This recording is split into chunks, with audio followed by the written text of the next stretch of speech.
So we got the final Modern Warfare weapon. Yes, this is the last Modern Warfare 2019 weapon we'll be getting in Warzone. It's a little bit unfortunate. It's a sad thing, but this weapon has finally arrived.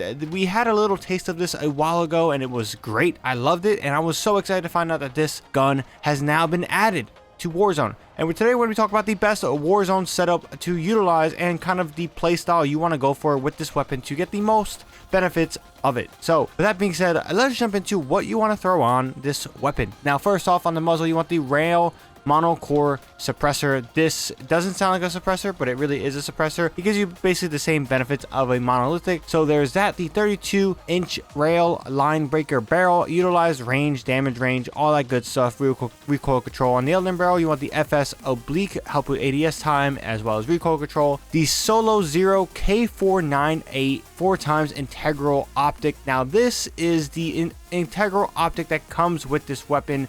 Again, this is my personal choice. I really do. For some reason, I really like the range finder that it has built in on it. It's really helpful, and you're seeing here on screen, it definitely utilizes, and you can see like, hey, this guy is 68 meters away. This guy is X meters away. So it really gives you a good, simple, judgmental call of, hey, this guy's this far, and this is what you expect. It's something minor, but again, if you guys do not like this, the VLK is equally just as good, if not better.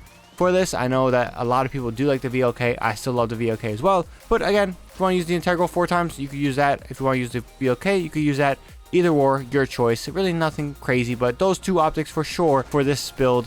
And we have the FSS resistor stock to help with aiming stability and recoil control and stuff like that. Now when it comes to playing with this weapon in Warzone, how do you want to play? Well, right off the bat, guys, don't even bother, don't even dare try to use this in close quarter engagements. This is definitely your backup choice for those type of engagements, because again, the ADS time, the movement speed, all this stuff is not going to be in your favor. You're going to get destroyed by a MAC-10. Any SMG from Cold War, really, any SMG in general, even ARs will probably outplay you in close quarter engagements. Even though you can get lucky, hip fires, and you could drill them and it does do damage and it will drop them.